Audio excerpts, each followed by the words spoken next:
أعوذ بالله من الشيطان الرجيم بسم الله الرحمن الرحيم اللهم صل على سيدنا محمد النبي الأمي وآله وصحبه وسلم تسليما. Assalamu alaikum. Nous passons nos salutations. Une autre fois, nous allons donc parler d'une autre question qui a été soumise, dont nous avons 53% qui ont répondu oui et 46% qui ont répondu non. La question c'est: Allah crée le bien et pas le mal. Est-ce que nous réservons à Allah uniquement la création de tout ce qu'on juge bien et ce que l'on juge mal? Non. Alors une réponse très succincte et très rapide à ça peut-être. Du coup, ce qu'on juge mal, c'est qui l'a créé. Si nous revenons dans notre explication, la base de nos explications qui est la spiritualité, qui est donc sous-tendue aussi par la religion, la foi impose la croyance au décret, cela qu'on juge donc étant bien comme cela qu'on juge étant mal. Le prophète sallallahu alayhi wa sallam, répondant donc à des questions de Jibril, quand il lui a posé la question en ce qui concerne la foi, il a répondu que tu crois en Dieu, que tu crois en ses anges, que tu crois en l'existence des livres, des prophètes, tu crois en l'existence du décret divin. Donc, il a précisé ce qui semble être bien, ceux qui sont jugés étant bien comme ceux qui sont jugés étant mal. Et tu crois donc au jugement dernier. Donc, ce hadith du prophète sallallahu alayhi wa sallam répond que le croyant doit croire que le bien et le mal proviennent du décret de Dieu. Et c'est par le décret que la créature se réalise. Parce que il a à la shay'in an yaqulu kun fayakun. Idha qada shay'an an yaqulu kun fayakun. Quand il décrète quelque chose, il lui dit soit et cela, soit. Quand il désire quelque chose, il lui dit cela, soit et cela, soit. Donc, la notion d'être, d'exister, est conséquente à la notion du décret. Et le décret, lui, peut être les bonnes choses comme les mauvaises choses. Tous, on a dit que le décret, c'est de Dieu. Tu dois croire à ça. Ça veut dire que les conséquences aussi sont de Dieu. Alors, il ne suffit pas effectivement de répondre à ça et de boucler la question, parce que si une question se pose comme ça et qu'il y a 46 personnes qui répondent dans l'assistance, que pour eux, non, ça veut dire qu'ils savent ce que le hadith a dit, mais ils ont jusqu'à présent un problème de compréhension ou d'acceptation. Ce qui est possible, encore une fois, dans le cheminement, dans le questionnement, dans la religion. On peut bien savoir que Dieu a dit que c'est telle chose, mais en soi, on n'a pas les clés pour comprendre pourquoi c'est comme ça. Et ça, là, il faut répondre, et c'est là où l'élément que nous utilisons dans ces réponses-là peut servir la spiritualité. Parce que la spiritualité, elle va au plus profond de ces concepts. Qu'est-ce que nous jugeons d'étant bien et qu'est-ce que nous jugeons d'étant mal? Qu'est-ce que ça veut dire une créature? Nous, ici, on a la notion de création, il y a la notion de bien, il y a la notion de mal. Du point de vue spirituel, une chose va être jugée bon ou mal à partir de quand? De ce que toi tu juges apprécié en bon, de ce que l'autre juge apprécié en bon. On est tous d'accord que si c'est du point de vue spirituel, ce n'est pas ce que toi tu juges étant bon ou ce que l'autre juge étant bon, parce que vous n'avez pas tout simplement tous les clés pour juger ce qui est bien ou mal. Vous le jugez en fonction de vos avantages ou des avantages. On est d'accord. Donc la créature de Dieu que tu vas dire, quand je créature, ça s'appelle un événement, une situation, un fait, une créature en soi-même. Quand tu vas juger que ça c'est bon ou pas bon, et que de toi, ce jugement-là ne peut pas être spirituellement vrai. C'est pas la haqiqa, c'est pas la vérité de la notion de khayr et shar. Ça n'empêche pas que khayr ou shar existe. La notion de bien ou mal existe. Mais du coup, existe par rapport à qui? Ça existe par rapport à Dieu.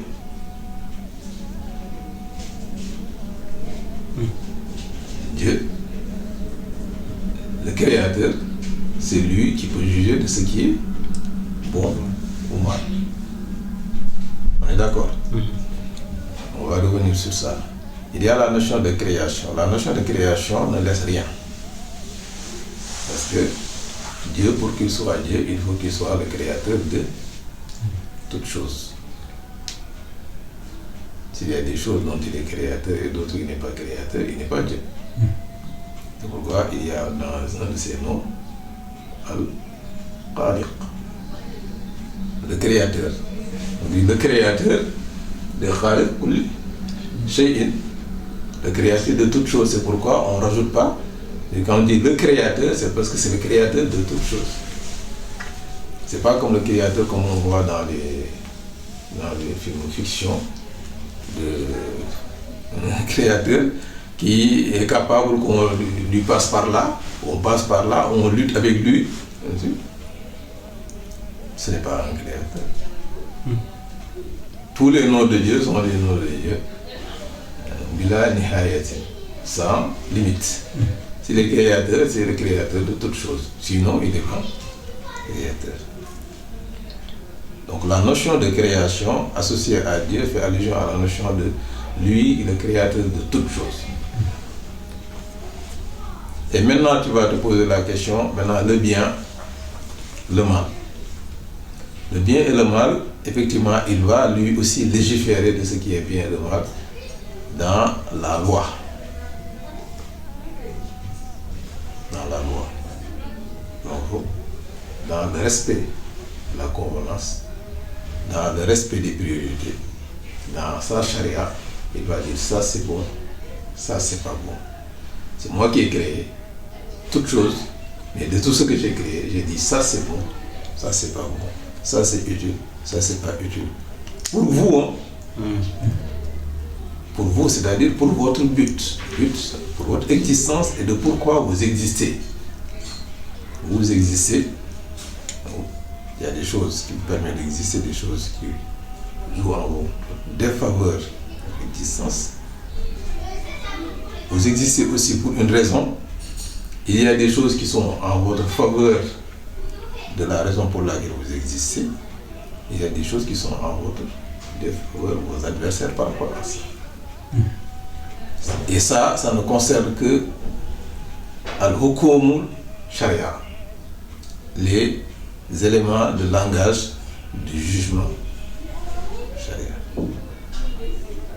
C'est là où on va parler de bien et de mal. Ici, il va utiliser l'Isanul Hikmah, la langue de la sagesse. C'est la langue donc du jugement légal. La hukm tiré de Hikmah. Le jugement tiré de la sagesse. Hakim, c'est lui le sage. Mais le Hakim aussi, le juge. Et les deux sont utilisés dans l'expression Hakim. Le sage ou le juge. C'est pourquoi quand qu'il va parler par la langue de la Hikmah, il va dire ça c'est bien, ça c'est mal. À part de Dieu. Toi le serviteur, les serviteurs, en utilisant donc cette langue de Dieu, eux aussi donc ils vont dire ça c'est bon, ça c'est pas bon. Et c'est là où se différencient maintenant les gens par rapport à ce propos. Certains parmi les serviteurs, quand ils vont parler, s'ils sont conscients du fait de créature de Dieu, ils ne vont pas se fatiguer. Ils vont dire tout ça provient de Dieu. Faisant abstraction de la langue de la sagesse, ils vont parler la langue de la haqiqa, la langue de la volonté divine, la langue de la volonté divine, c'est-à-dire que c'est Dieu qui a voulu tout ça. C'est Dieu. D'autres, parlant la langue de la mashia et de la langue du hikmah, donc en bienscience par rapport à Dieu, vont dire ce qui provient de Dieu, c'est tout. Ça, c'est la langue de la mashia. Et ils vont dire, dans ce qui provient de Dieu, ce qui est bon, ça provient de Dieu, ce qui est mal provient de nous.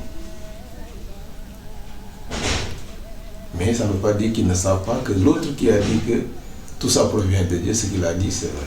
C'est juste que ce qu'il a dit, c'est vrai, mais c'est incomplet. Puisque si Dieu avait créé et parlé avec juste la langue de la machia, il n'y aurait pas de problème. Mais il a créé, il a parlé avec la langue de la machia, donc de la volonté divine, mais il a créé, il a parlé aussi avec la langue de la hikmah, de la sagesse. Donc, la complétude du serviteur veut que, quand il parle avec les deux langues. Dieu dit dans le Coran, il vous éprouve de bien et de mal comme épreuve. C'est Dieu qui a dit ça. Dieu dit dans le Coran, effectivement en parallèle, tout ce qui vous provient de bien est de Dieu et tout ce qui vous provient de mal est de vous. Là, c'est les deux langues. Ceux qui connaissent Dieu, ils utilisent les deux langues. Je vous révèle que cette question a été posée à prophète Mohammed sallallahu alayhi wa sallam par l'intermédiaire de Sidna Omar et Sidna Abu Bakr, qui se sont disputés. Sidna Abu Bakr est resté dans ces deux langues. Sidna Omar a parlé avec la langue de la vérité, en disant que tout ce Dieu, Abu Bakr a dit, tout est de Dieu, mais ce qui est bien provient de nous et ce qui est mal. Ce qui est bien provient de Dieu, ce qui est mal provient de nous. Ils sont allés voir le prophète Mohammed sallallahu alayhi wa sallam. Il leur a dit, je vais répondre, juger entre vous de comment Jibril avait jugé entre Mikaël et Israfil. De ce fait-là, Israfil avait jugé entre Jibril et Mikaël. Jibril a parlé comme Abu Bakr, Mikaël a parlé comme Omar. Israfil a dit, Jibril a eu raison. Ça aussi, c'est une sagesse d'un prophète sallallahu alayhi wa sallam. Il ne leur a pas dit le jugement. Il a fait ce qu'on appelle le khiyas, ce qu'on fait dans la jurisprudence musulmane, le khiyas. On prend un problème, on le transpose sur une situation qui a existé et on déduit ce qui a été répondu là-bas, la situation d'aujourd'hui. Donc le fait que le khiyas, le prophète sallallahu alayhi wa sallam, l'a fait. Il l'a fait avec d'autres prophètes aussi, dans d'autres situations, en disant, des fois on lui pose une question, il dit, au lieu de répondre directement, il dit les générations d'avant, quand quelqu'un faisait ceci, tu conseilles donc. Là aussi, il a dit, je vous réponds comme Israfil a répondu à Mikaël et Jibril. Et donc, on sait ce qu'il a répondu. Ça veut dire que lui, ce qu'Abu Bakr a dit, c'est ce qui est vrai. Donc, Cheikh Ibrahim radiallahu anhu, quand il fait tafsir, il dit que les gens qui connaissent Dieu, qui ont de la bienséance par rapport à Dieu, quand ils parlent avec Dieu, ils utilisent les deux langues. C'est pourquoi tu les entends, ils extériorisent en disant que ce qui est bien, c'est de Dieu. Ce qui est de mal provient de nous, en gardant l'autre langue qui est à l'intérieur d'eux. Parce que si tu dis cette langue-là, forcément tu reconnais l'autre langue.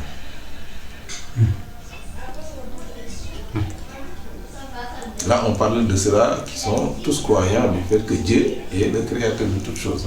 On ne parle pas comme comme je l'ai dit, j'ai évoqué le fait que la personne ne peut pas croire que quelqu'un est créateur de quelque chose d'autre si ce n'est Dieu.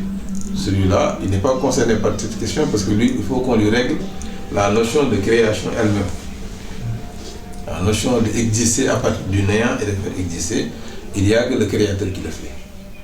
Une fois qu'on est d'accord sur ça, ce qui différencie, c'est est-ce qu'on passe à la langue suivante de la charia, de la sagesse, ou on s'arrête à la première acceptation de la première langue. C'est ça qui différencie. Donc, la réponse est, oui, c'est Dieu qui crée toute chose. La réponse est, par bienséance par rapport à Dieu, on dit que ce qui provient de Dieu, et tout ce qui est bien, ce qui mal provient de nous, et sera par la bienséance de la charia, la bienséance de la sagesse de Dieu. J'espère avoir répondu à la question. Donc, comme à l'habitude, vous n'hésitez pas à revenir si il y a plus de détails. C'est une question qui peut se résoudre donc du point de vue des textes. Le fait que la croyance impose le fait de croire en un créateur de tout. Dieu, parce que le hadith du prophète sallallahu alayhi wa sallam. Mais ça peut se répondre du point de vue approfondi pour celui-là qui accepte ce hadith-là, mais en forme de compréhension. Sur le fait que la différenciation ne se trouve pas au niveau du propos lui-même, mais la différenciation se trouve au niveau de quel stade on parle. Si on parle au stade de création, c'est la volonté qui parle. Et ça, c'est Dieu qui a créé tout. Si on parle au niveau de la sagesse, qui est plus parfait, ici, il faut différencier. Et cette différenciation-là, elle est faite uniquement dans le but du respect, de la convenance, de la bienséance par rapport à Dieu. Mais qui rajoute de la perfection dans le propos. Merci beaucoup et à très bientôt. La